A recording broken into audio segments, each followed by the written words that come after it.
Excuse me, what do you guys do? I'm sorry. Hi, Oh. Hi, how are you? Hi. Alex, nice to meet you. Sarah, hi. We are TensorWave. We're the AMD GPU cloud. So we provide enterprise AI cloud solutions for people mainly building large, that need memory-intensive AI workloads. Okay, so who's your competitor then? So our biggest competitors would be... So it's not like AWS or somebody like that? AWS, Oracle, Google Cloud. Those would kind of be our biggest competitors. Yeah. And so most people know them. Why would they go with you? Actually, that's a great question. So we are focused very specifically on AI cloud. So we didn't retrofit an older cloud that was built for like hosting web services and apps. Okay. You're starting from scratch. AI from the ground up, and the fact we're AMD exclusive cloud means that our knowledge worth is a lot of depth. We might have a big breadth of services, but really strong depth of services. Okay, where are you located? We're based here in Las Vegas. Oh, in Las Vegas, wow. But we have data centers across the United States. Okay, and who started this company? So our founder and CEO, who's actually going to be speaking here tomorrow at the AI infrastructure panel. Okay. But Derek Horton and Peter Tomasic, they're our two co-founders. Okay, thank you. Nice to meet you, Sarah. Nice to meet you.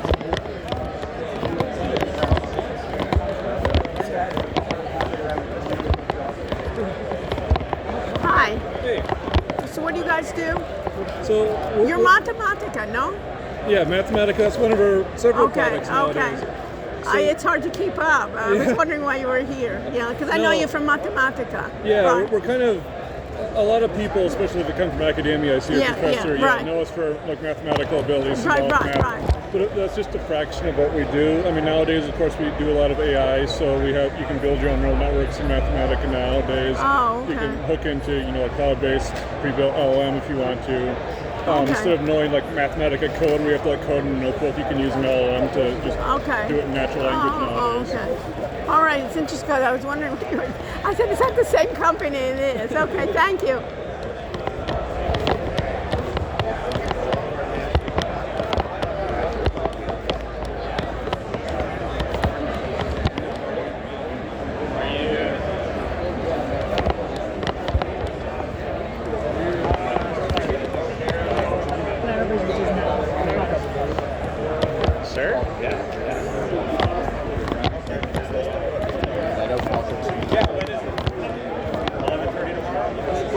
What's it called? It's called redefining Cool. What do you guys do? Thank you. No worries. Oh, sorry. No worries. So we're a translation platform. So we translate things into any language, and we use agentic workflows and a human in the loop approach. Who would be your best customer? Can I get one? Let me just go. Yeah. So our best customers are like big enterprises basically that have like a lot of words, because the more you translate within LIL, the more training data that gets inputted into a platform. Okay. So versus just using any of the others like Google Translate or something. Google Translate is good to like order a beer, but when it comes to like the enterprise use case, okay, where you have hundreds and thousands. I guess large law firms or something. I don't know. Exactly. What do you do? I'm a professor at the University of Miami. Oh, nice. I love it. Yeah, there you go. You do? I had my cup of cortadito. Oh, rare. Yeah. They have it here at the Flamingo. Oh, really? Yeah. Oh, okay, great. Right. Where are you based? San Francisco. San Francisco. Yeah. I used to live in San Francisco. Yeah. So that's great. So basically, okay. And how long has this company been around? Since 2015.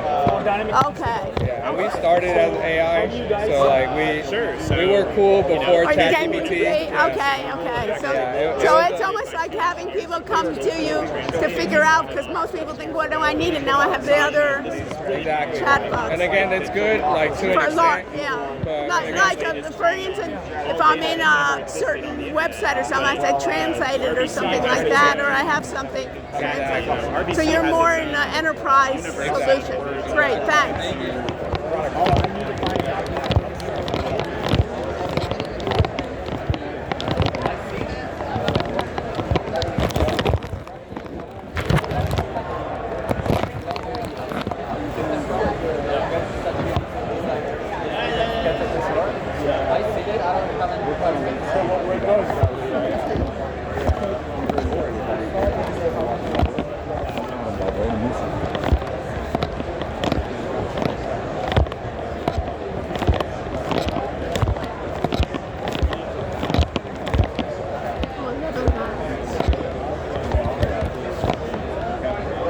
That's great to hear. Yeah, I started months ago. So a couple of I need to make sure I buy the papers over here. It's AI voice, like it's generative AI voice.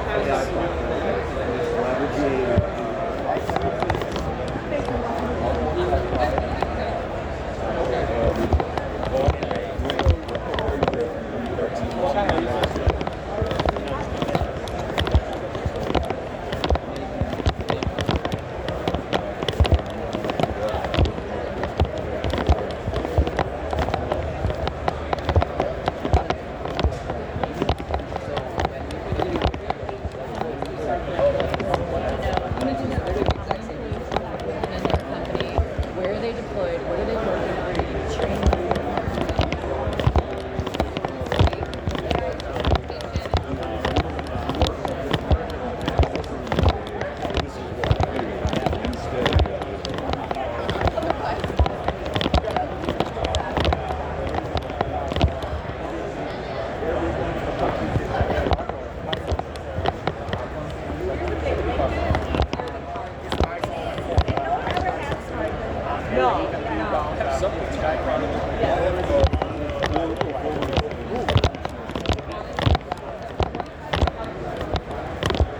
Hi. How are you? Very well, thanks. How are you? What do you guys do? The legacy term is master data management. Okay, master data management, and Are you familiar with it? Yes. Yeah. Yes. So we call it in a database fashion, I'm familiar with it. Right. Yeah, basically taking it from all an organization's different siloed representations of who their customers are, what their products and services are. Right. If you can centralize that, then we would argue that that's a great operational kind of foundation to be able to do your AI. Okay, so it's like metadata? Not metadata, actual data. Okay, so good. you, me, we're all customers of Subway, Neiman Marcus, maybe if we're lucky enough. And they have representations of me in probably at 30 different apps. Yes. Mobile and web and all sorts of stuff. It's about trying to get that centralized, trusted version and understanding of who I am. So I'm going to be gathering, what is your name? Matt. So I'm going to gather all of Matt's profiles. Matt's, Matthews, MG over here, all that stuff. And I'm bringing it together as one, and now I'll understand you better. Is that the idea? Yeah, and I'll be able to sell you what you need or what you want. Service it, make it a win-win interaction, from an engagement point of view. So your clientele is the enterprise. Is that who you're? Or parts within the enterprise. Sometimes we're sponsored at an enterprise level because it is a strategic initiative. Yeah. It's about connecting different departments, silos to one another. But usually there's some sort of use case that's powering everything. So the problem, what? That says things like, we're not engaging our customers, we've got a churn problem, customer sat is down. Okay, so that's my problem. My problem is, why am I losing those customers, or why are they going? Okay. Yeah. All right, thank you. And what is this? This is... it's a first aid pack, I think. Okay, It's got some all right, Band-Aids I'll and just stuff. take it if you don't mind. Thanks. Help yourself. Thank you. Take care. You too. Workflows. How you doing? Okay, so what do you guys do? We do two things. Okay. One, we have a talent network of some really great really great people in AI. And so you're like human resource kind of? And then we also build custom AI solutions as well. So you're two companies, or you're? We do both. But one company that does, and what started first? You guys, human resource. So we initially started with a talent pool of about 8,000 individuals that were ex-Google, ex-Facebook, ex-Amazon, ex-Big Tech. Okay. And then as AI... Probably you're going to get a lot more of them now. Yeah. And then as AI... As AI improves, all those guys don't have jobs. That's right. 30% layoff. Yeah? So then we had to find them work on the other side. So as AI improved, we had these people building really interesting things, and then so we got into custom AI solutions, which is what Christian works on. Oh, and Christian, you work on what? And so what's the problem that you're trying to solve?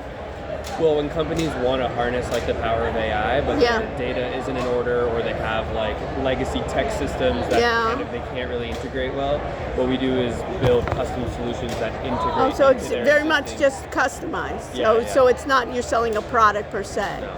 So you're going in. Okay. Yeah. And you're using his people. Yeah, so you have to kind of go. Okay. Good luck. What ends up happening when you buy a product off the shelf is you might not talk to your systems well. Right. Well, it's all a mess out there right now. It's really not off the shelf. And everybody's, I think that's why they got so many people at this conference, you know. It's not even well organized, but it's just there's a need for trying to figure out what's happening. Can I take one? Of course. What do you do? I wear many different hats, but one of them is I'm a professor at the University of Miami. Okay. What do you teach? I teach this stuff. Oh, really? AI, machine learning, right. And I do it for the business school and also for our medical school. So I do both. If you need like any collateral for your class, we put out a lot of good content. What? If you ever need any collateral, we put out a lot of good content in the space. I'd say we're probably a leader in how we do it and what we do. So we're happy to talk to you, work with you, talk to your classes. So as a matter of fact, next semester I'm all online. Okay. I do Zoom and we live stream as well every class. So we have a number of guest speakers come in, and so you can be anywhere in the world and come in. Awesome. Even though you may want to go to Miami in the winter or something. Right. And a lot of people